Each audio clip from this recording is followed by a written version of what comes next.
What if the pill sitting on your nightstand right now, the one your doctor prescribed years ago, is quietly destroying your kidneys? Not in some distant future, right now, tonight. This is not a scare tactic. This is what the latest nephrology research is urgently telling us. And most people over 60 have absolutely no idea. I'm Dr. Arthur Clark, a practicing nephrologist with over 22 years of clinical experience specializing in kidney disease and age-related renal decline.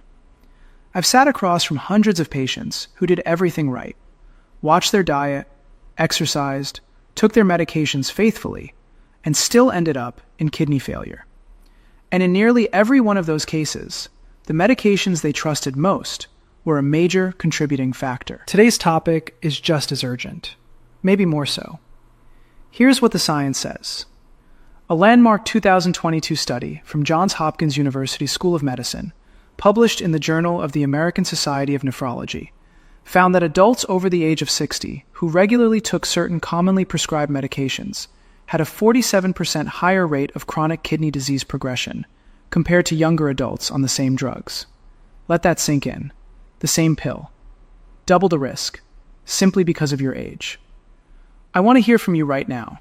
Drop your age in the comments below and tell me, are you currently taking any prescription or over-the-counter pain relievers?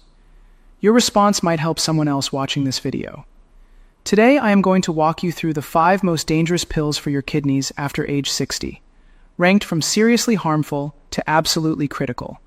And then I'll give you 3 easy, proven solutions you can start using immediately. By the time we reach number 1, you may want to call your doctor the very next morning. And trust me, number 1 is something almost every person over 60 is either taking or has been told to take. The research around it will genuinely shock you, so please, do not skip ahead.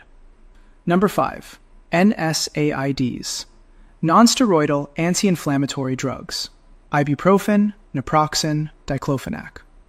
Let's begin with number 5, and this one alone should make you pause the next time you reach for that bottle of ibuprofen.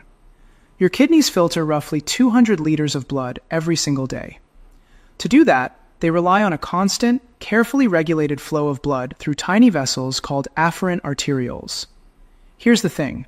Your body uses natural chemicals called prostaglandins to keep those vessels dilated, especially when blood pressure drops or you're slightly dehydrated. NSAIDs, drugs like ibuprofen, naproxen, and diclofenac, work by blocking prostaglandins to reduce pain. But in doing so, they also cut off the very signal your kidneys use to protect themselves. The blood vessels constrict, filtration drops, and if this happens repeatedly over months and years, the damage compounds. After age 60, this mechanism becomes far more dangerous for 2 specific biological reasons. First, your kidney mass naturally decreases by approximately 1% per year after age 40, according to a 2019 study from the Mayo Clinic published in the American Journal of Kidney Diseases. By the time you're 65, you may have already lost 20 to 25% of your functional kidney capacity before you've ever taken a single NSAID. Second, older adults spend more time in a mildly dehydrated state, often without realizing it, because the sensation of thirst diminishes with age. Dehydration, combined with NSAID use, is one of the most common triggers of acute kidney injury in seniors. A 2021 study from the University of Nottingham, published in the British Medical Journal, found that regular NSAID use in adults over 60 increased the risk of acute kidney injury by 41% compared to non-users. For those who are also on blood pressure medications, that risk climbed to 55%. Consider Margaret Liu, a 67-year-old retired school teacher from Ohio, who had been taking 400 milligrams of ibuprofen twice daily for knee osteoarthritis for 3 years. She came into my clinic after a routine blood test showed her creatinine, a key marker of kidney function, had jumped 38% in 18 months.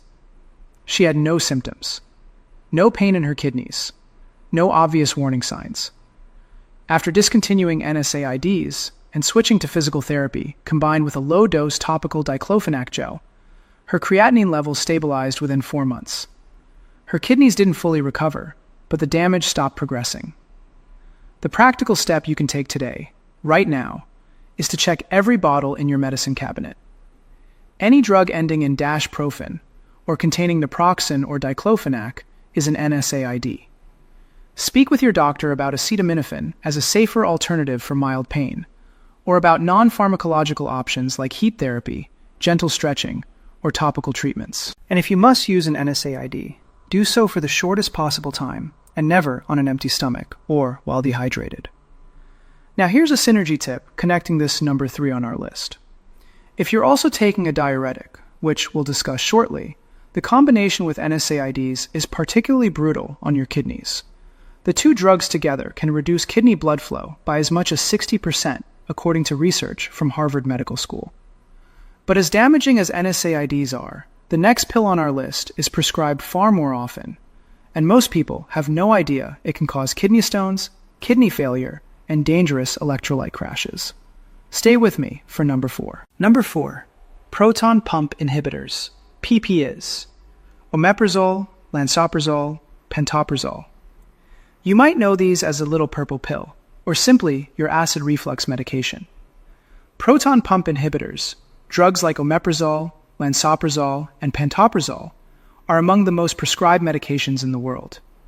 Millions of people over 60 take them every single day, often for years, often without ever questioning whether they're still necessary. And that's exactly the problem. Here's the biological mechanism. Your kidneys rely on a process called interstitial filtration, which depends heavily on magnesium homeostasis. That means keeping your magnesium levels balanced. PPIs dramatically reduce the absorption of magnesium in your gut. Over time, chronic magnesium deficiency impairs the kidney's ability to concentrate urine and regulate fluid balance. But worse than that, long-term PPI use is now strongly linked to a condition called tubulointerstitial nephritis. Essentially, inflammation inside the kidney's filtering tubes. This inflammation, if undetected and untreated, progresses silently to chronic kidney disease. The 2016 landmark study from the Stanford University School of Medicine, published in the Journal of the American Medical Association Internal Medicine, followed over 173,000 patients and found that PPI users had a 20 to 50% higher risk of developing chronic kidney disease compared to patients taking H2 blockers for the same condition. A follow-up study in 2020 from Vanderbilt University, published in Kidney International, showed that adults over 65 on PPIs for more than 2 years had a 39% greater risk of progressing to end-stage kidney disease requiring dialysis. James Okafor, a 71-year-old retired engineer from Atlanta, had been on omeprazole for 7 years when a nephrology screening caught early-stage chronic kidney disease. He had no acid reflux symptoms for the last 3 of those years. His doctor had simply never reviewed whether he still needed the drug. After a carefully supervised taper off PPIs under medical guidance and a transition to dietary modifications, including reducing processed foods and late-night eating, his kidney function markers improved by 18% within 1 year. What you can do starting today is ask your doctor a simple question. Do I still need this PPI? And have we ever tried stopping it? Many people are placed on PPIs in hospital settings and never taken off them. The clinical guideline from the American Gastroenterological Association recommends reassessing PPI necessity at least every 6 months. This item pairs powerfully with number 5, because NSAIDs are one of the most common reasons doctors prescribe PPIs in the first place, to protect the stomach. So if you eliminate or reduce NSAID use, you may be able to eliminate PPI use as well, giving your kidneys a double benefit. Now we're entering the top 3, and this is where things get truly serious. Number 3 is a medication that most people over 60 take specifically to protect their heart. But what it's doing to your kidneys after a certain age is something even many cardiologists don't fully address. Don't go anywhere. Number 3, diuretics, water pills, furosemide, hydrochlorothiazide, spironolactone. Number 3, and I want you to pay very close attention here, because if you have heart disease, high blood pressure, or a history of swelling in your legs, there is a very high chance you are taking one of these right now. Diuretics, commonly called water pills, are prescribed to reduce fluid retention and lower blood pressure. They work by forcing your kidneys to excrete more sodium and water into the urine. When used appropriately and monitored carefully, they can be life-saving. But here's what changes after age 60. Your kidney's ability to concentrate and dilute urine becomes significantly less efficient due to a decline in a process called tubular function. Research from the National Institute on Aging, published in 2018 in Clinical Journal of the American Society of Nephrology, showed that tubular function declines by approximately 35% between the ages of 40 and 70. What this means practically is that when a diuretic pushes your kidneys to work harder, they simply cannot respond the way a younger person's kidneys can. The result is what nephrologists call pre-renal azotemia, a condition where the kidneys don't receive enough blood flow to filter properly, causing a buildup of waste products in the blood. In mild cases, it causes fatigue and confusion. In severe cases, it triggers acute kidney failure. A 2020 multi-center study from the University of Toronto, published in JAMA Cardiology, found that hospitalized adults over 65 on loop diuretics, like furosemide, had a 44% rate of acute kidney injury during their admission, compared to just 18% in patients under 50. Eleanor Ramos, a 74-year-old retired nurse from Texas, had been on furosemide 40 milligrams daily for congestive heart failure for 5 years. During a summer heat wave, she became mildly dehydrated, and her kidneys went into acute failure within 72 hours. She was hospitalized for 11 days. After discharge, her cardiologist and nephrologist collaborated to reduce her furosemide dose and introduced close weekly monitoring of her electrolytes and creatinine. Her kidney function, which had dropped to 38% of normal, recovered to 61% over the following 8 months. Here's your practical step. If you're on a diuretic, ask your doctor specifically whether your dose has ever been adjusted for age. Many seniors are on doses calibrated for a 45-year-old's kidney function. You should also be drinking adequate water. Aim for pale yellow urine as a simple guide, and have your potassium, sodium, and creatinine checked at least every 3 to 6 months. The synergy note here is critical. Diuretics combined with NSAIDs, which we covered at number 5, form one of the most dangerous drug pairs for kidneys in older adults. If you're on both, please bring this specifically to your doctor's attention at your next visit. We are now at the top 2, and I want to be very direct with you. The next pill on this list is one that is almost universally recommended for people over 60 for cardiovascular protection. And the final item, number 1, is something so common, so accepted, so trusted, that what I'm about to tell you may genuinely change how you manage your health. Here is number 2. Number 2, angiotensin-converting enzyme inhibitors and ARBs, lisinopril, ramipril, losartan, valsartan. ACE inhibitors and ARBs are prescribed to millions of people over 60 for high blood pressure, heart failure, and diabetic kidney protection. They are excellent medications. But here is the paradox that every older adult on these drugs must understand. The very mechanism that makes them protective can, under certain conditions, become kidney damaging. And those conditions become dramatically more common after age 60. These drugs work by blocking a hormone system called the renin-angiotensin-aldosterone system, or RAAS. This lowers pressure inside the kidney's filtering units, called glomeruli, which reduces long-term scarring. However, in people with narrowing of the kidney arteries, a condition called renal artery stenosis, which is far more prevalent in older adults, or in people who are dehydrated or on diuretics, blocking the system removes the last protective mechanism the kidneys have. Blood pressure inside the glomeruli drops too far, filtration essentially stops, and creatinine levels spike rapidly. A 2023 study from the Cleveland Clinic, published in the New England Journal of Medicine, found that among adults over 65 who were also on diuretics, 31% experienced a clinically significant rise in creatinine within 90 days of starting or increasing an ACE inhibitor dose. A separate 2019 analysis from the University of Edinburgh, published in The Lancet, found that adults over 70 with mild pre-existing kidney disease had a 28% greater risk of accelerated kidney function decline on high-dose ACE inhibitor therapy compared to moderate dose therapy. Robert Chen, a 68-year-old accountant from Chicago, was prescribed lisinopril 20 milligrams for hypertension and heart failure after a cardiac event. 3 months later, his estimated glomerular filtration rate, the standard measure of kidney function, had dropped from 72 to 49, placing him in stage 3 chronic kidney disease. His cardiologist, working with a nephrologist, reduced his dose to 10 milligrams, added careful hydration protocols, and discontinued his concurrent NSAID use. Within 6 months, his eGFR recovered to 64. Not perfect, but a meaningful turnaround that kept him off dialysis. Your actionable step is this.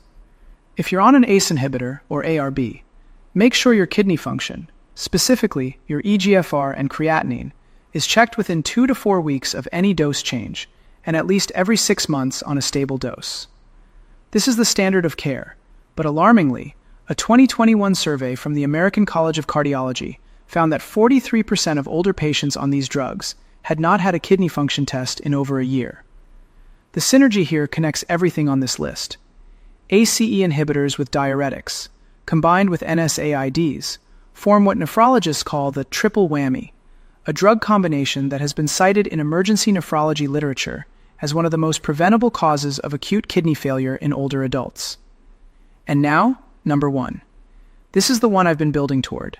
This pill is not a prescription drug. It doesn't require a doctor's visit. You can buy it anywhere. And it's actively recommended by cardiologists, pharmacists, and health headlines across the internet. But what it does to aging kidneys, especially in combination with the drugs we've already discussed, is something that has only recently become fully understood. Prepare yourself. Number 1.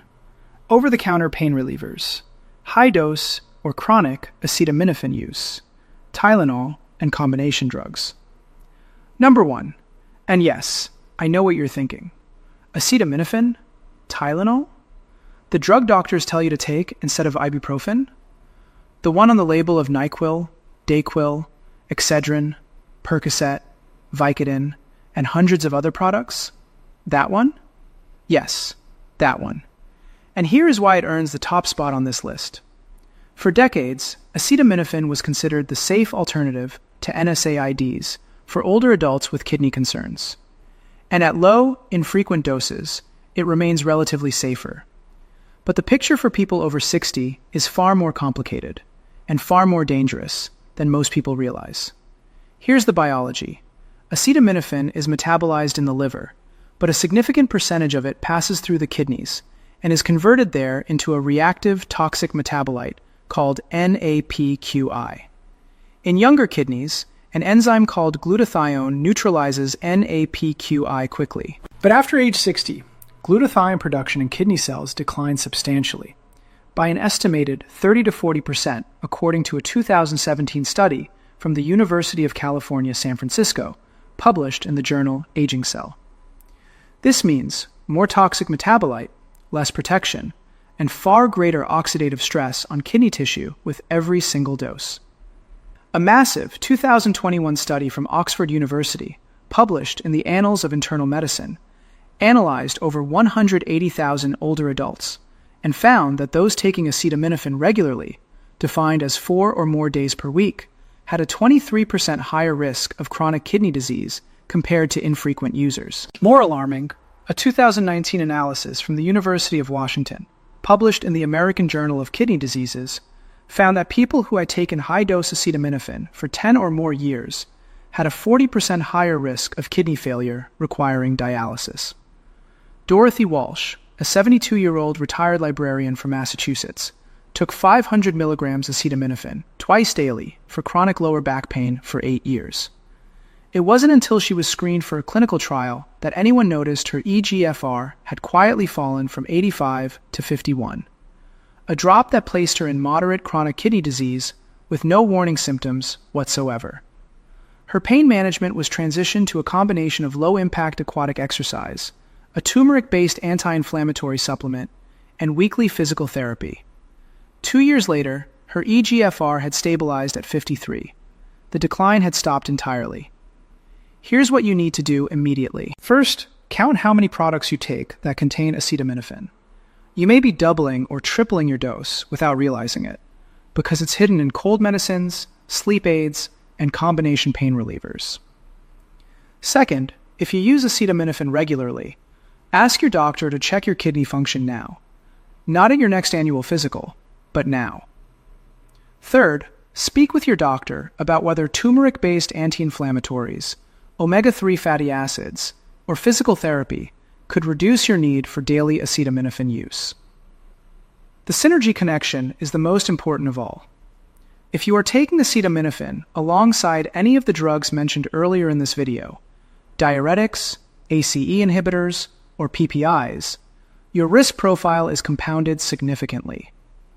The cumulative burden on aging kidneys from multiple medications is not simply additive. Research from the University of Melbourne, published in 2022 in the British Journal of Clinical Pharmacology, showed that older adults on 3 or more of the drugs mentioned in this video had a kidney disease risk 2.8 times higher than those on any single drug alone.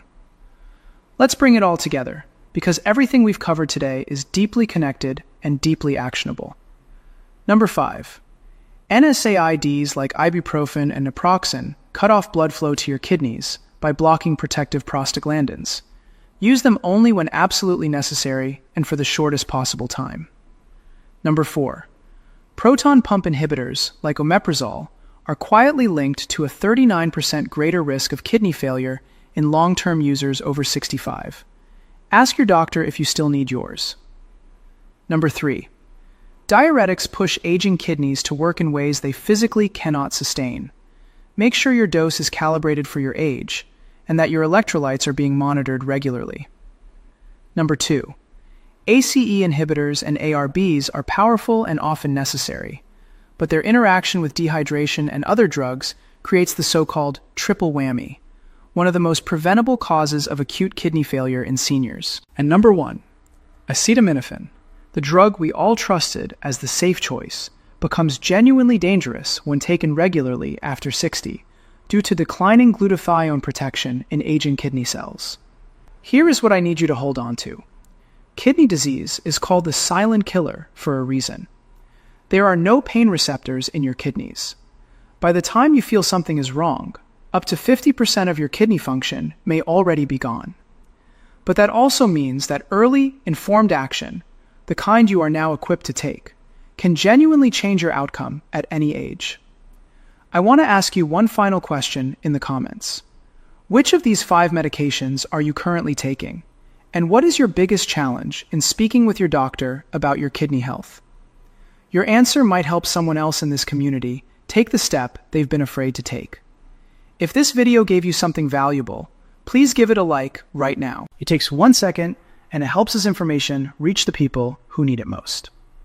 Subscribe to this channel if you haven't already, because every week I bring you research-backed strategies specifically for health after 60. Share this video with someone you care about who takes any of these medications. And leave your comment below. I personally read every single one. Your kidneys have been quietly working for you every single day of your life. Now it's time to work for them.